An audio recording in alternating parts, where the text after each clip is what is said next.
We've got a story coming up on Jacob Appleman, a member of the UNI offensive line. Coach, what have you seen from them really kind of starting to come into their own the last few weeks especially? Well, they were really good the past 2 weeks and up until last weekend. It really wasn't that bad last weekend. I mean, we broke down some places in protection, but in the run game I thought they actually were doing a good job. Jacob, the key to Jacob is his versatility. He's played left guard, right guard, center. I mean, he's the person that gets moved when somebody gets hurt, and he's got to be able to play all the positions, so it shows the intelligence that he has. All right, versatile on the field and does some good things off the field as well. Eric Braley now with the story. This season, the Panther offensive line has been forced to deal with adversity as several starters have been out of the lineup due to injury. But Jacob Appleman has stepped into different positions on the O-line to help this team succeed. You can play tackle, you can play center, you can play guard, and that people probably don't realize that's hard to do. That's really hard to do. So you like guys like that because if you do have some situation come up on the line, you can always plug one guy in and keep 4 guys at their same position. He's very knowledgeable of the game. He knows what to do in every play. He's a great team player. He's really fun to be around.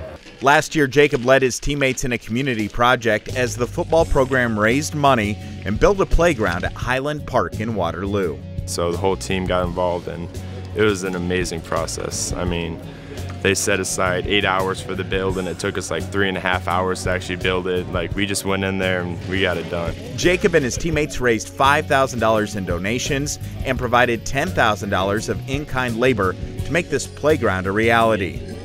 It was an important project for many reasons. It was just nice because last season, it was something that we started before last season, and you know, having a 5-6 season, the playground was kind of like the last thing just to finish that year off. We had to finish something that year because that was the story of our last season. Like, we lost by 4 points in like 5 different games. We just didn't finish games. So just to finish something from last season, finish strong, it was kind of rewarding in that aspect, but also helping the community and giving kids a nice place to play was also rewarding. Life hasn't always been easy for this student athlete. Jacob has had to deal with the loss of several close family members, including his mother, who passed away when he was a freshman in high school. Jacob is always looking for ways to help others. That's why he plans to enter the medical field after graduation. I've had a bunch of family deaths, and then like my family's been in and out of the hospital. I've been in and out of the hospital. So I've just been, the hospital atmosphere and the medical field has always sparked an interest in me, and just being able to help people and sit there every day and make a difference in someone's life and helping them get healthier, it'll be really rewarding.